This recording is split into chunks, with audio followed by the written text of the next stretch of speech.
So I get to play as Frodo, it looks like. Look at this. We came down the Anduin. Look at this. Look at that. Look at that. We've got the brothers statues over there. We're here with the party. Nice big campfire going. God, what a scene. What does Frodo look like? Not too bad. Gimli. Man, I'm so jealous of... Look, he's got Lorien. Oh, whoa. So everybody now has... I just realized this, because look, they've all been to Lothlorien now. They all have the Lorien cloaks and the brooches, however you want to call them.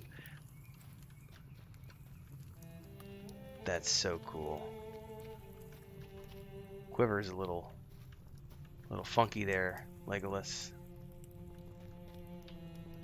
Oh, look at that sword. The reforged sword.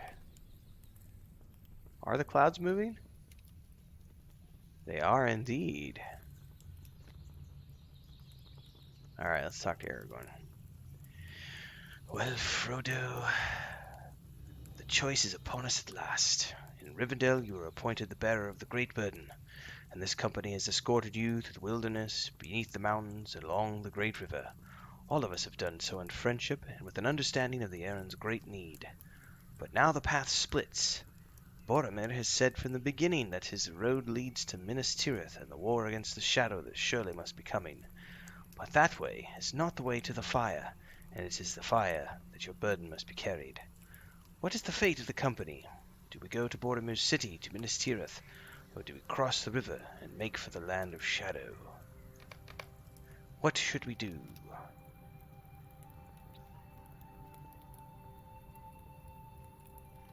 Does no one wish to speak? Well, Frodo, you are the bearer, and you must choose your own way. I cannot advise you in this. What is your decision?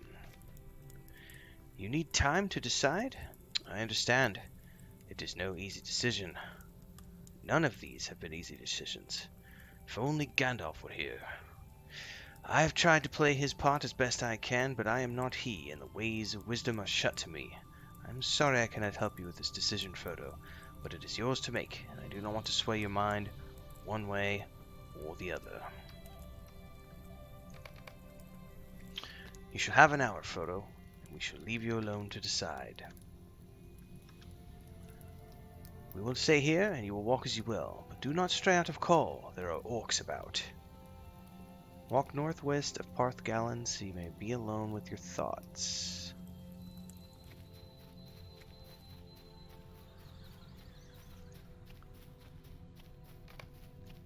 Thoughts of Elrond rise unbidden in your mind.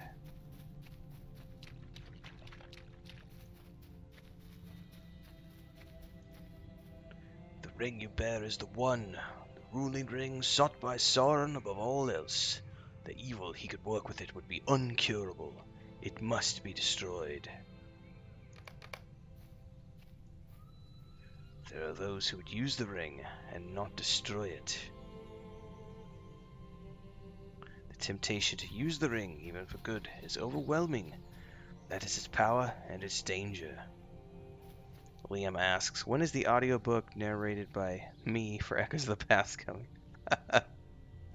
That's a good question. That's a lot of work. Walk further west.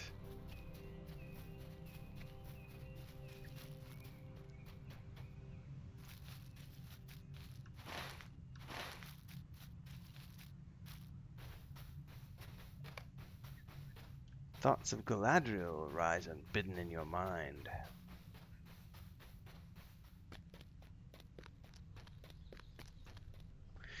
Some rings there are that Sauron never touched, and they were not used for evil.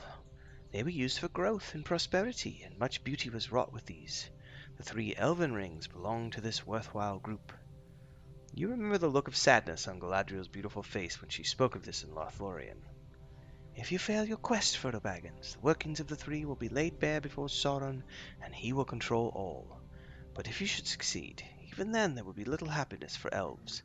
We will diminish, and all that was wrought with the 3 shall fade. No choice is free from sadness for my people, Frodo.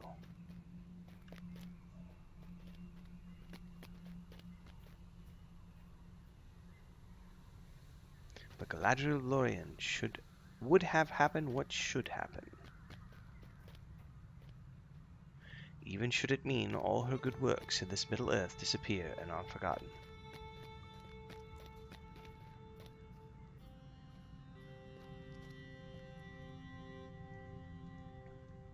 Goodbye, Frodo. I suppose... Okay, climb the stairs to the southwest so you may be alone in your thoughts. Southeast, it says.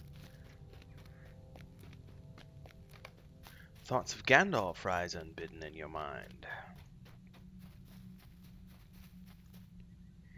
Few know of the inner strength of hobbits as I do, Frodo Baggins. Many, even among the wise, would think this task too much for you. But I have seen the bravery of a Baggins when put to the test, and I know you will do what you must.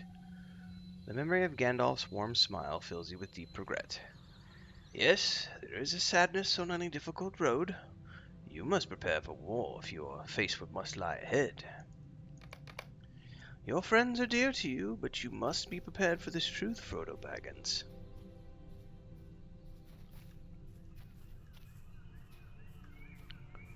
Some of them may not return from this quest.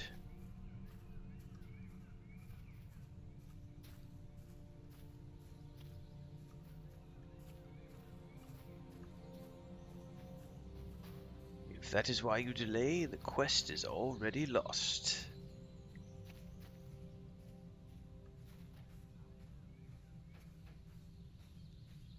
You must decide, Frodo. Thoughts of Bilbo rise unbidden in your mind.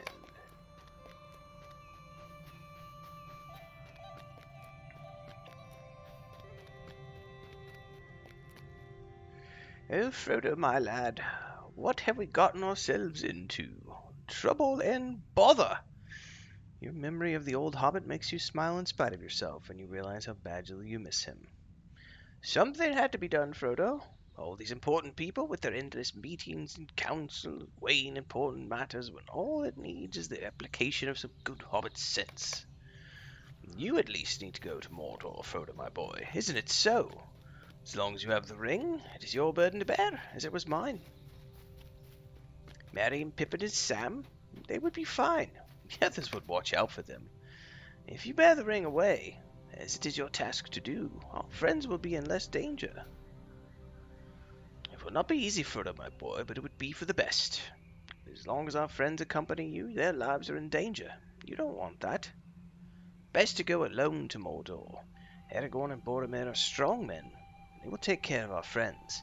Gimli and Legolas will watch out for them as well. Sam will not understand, but in time he will forgive you. What did Elrond say in Rivendell? That it was perilous to study the hearts of the enemy as Saruman did? That must be because they can corrupt even the purest of hearts, no matter its intention at the outset.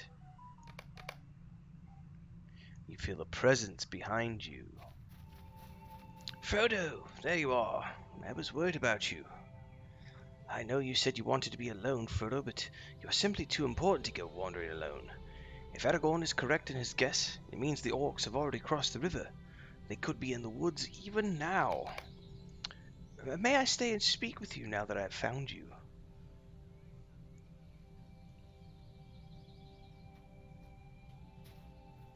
Back at camp, everything is endless arguments about where we should go. But you and I could decide much easier. With two, it would not be a tumult of voices. Yes, you hear the wisdom in it. I am glad, Frodo. I had feared you would not wish to speak to me, but it lightens my heart to know that you respect the wisdom of Gondor. For Gondor is where the greatest strength of men can be found, and it is where the Dark Lord's gaze is most drawn. If you were to come to Minas Tirith with me, we could protect Gondor. What do you say, Frodo? No? Or why do you resist the course of wisdom? These elves and wizards speak only of hiding and sneaking, and would have us destroy the very thing we need to defeat Sauron. Why do you listen to them and not to me? It is my people who will pay the price for the failure of this foolhardy errand. My people will pay, not yours, hiding far away in some hidden dell where the enemy will never find them if he even chooses to look.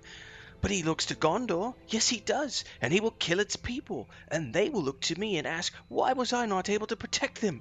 And I will say, I had this chance and I let it slip away. I know it is a heavy burden for you, Frodo. You are so small and weak. What if the ring had come to a man, a strong man of Gondor? Perhaps you could lend me the ring, let me use it to save my people, and then I will give it back. No, how could you say that? You have the very thing we need to defeat the Dark Lord, but you refuse to use it. You run knowingly to your death, and you bring with you the only hope we ever had of surviving this war. The ring should be mine. Give it to me. Give it to me, you foolish halfling. You have no right to it. If you will not give it to me, I will take it. I will take it by force. A madness has taken Boromir. Give it to me.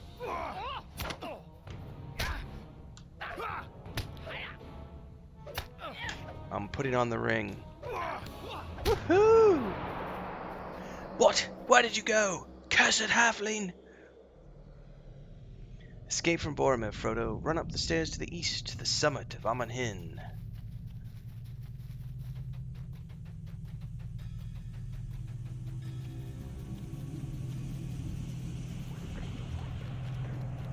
Run, Frodo, run! Up the steps!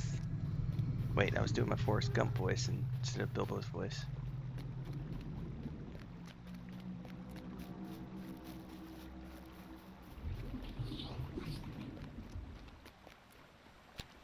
Boromir may not be able to see you, Frodo, but other things might.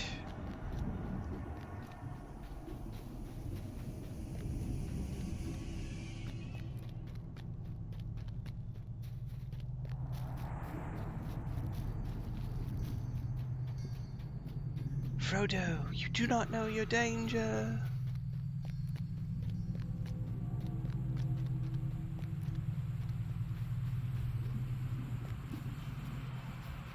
Climb to the summit to escape. Sauron can sense the presence of the ring. He searches for you. You have stumbled blindly to the summit of Amon Hen. Your heart is gripped with a sudden feeling of terror. You sense malevolent presence searching, searching. You see the eye? You see the eye? Sauron senses the ring. Take it off! Fool! Take it off! Take off the ring! You manage to remove the ring. Now you know what you must do. The terror of your recent experience is still with you, but you conjure the kindly face of Gandalf in your memories to try and fight back the dread. You can almost hear his voice as clearly as when he spoke to you thusly in the Library of Rivendell. There are a great many dangers facing Middle-earth, Frodo, and your ring is responsible, even indirectly, for all of them. The orcs of the Misty Mountains stir, and Lorien is threatened with fire. The horsemen of Rohan fight back the wolves of Isengard. Corsairs put to sea from Harad, and endless armies march from the east. The Mountain of Fire is aflame, and the Dark Lord's forces are in motion. There are men who stand against him, men like Boromir, son of the Steward of Gondor, and your companion. He and the men like him will fight, for as long as they are able, but when all is finished, it seems to me they will simply be men, and for how long can men stand against such evil? No, Frodo, I fear that when all is reckoned, it will come down to one hobbit after all, and the strength he himself can bring to bear. Perhaps that is always the way it was meant to be.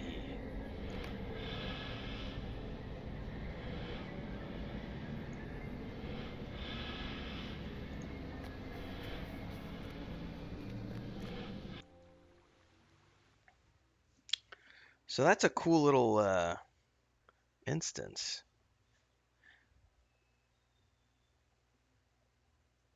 I wonder if it drops us back into Galadriel's garden, or if we go back to the riverside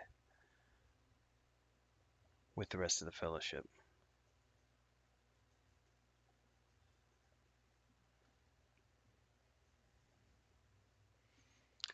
Loading, please wait.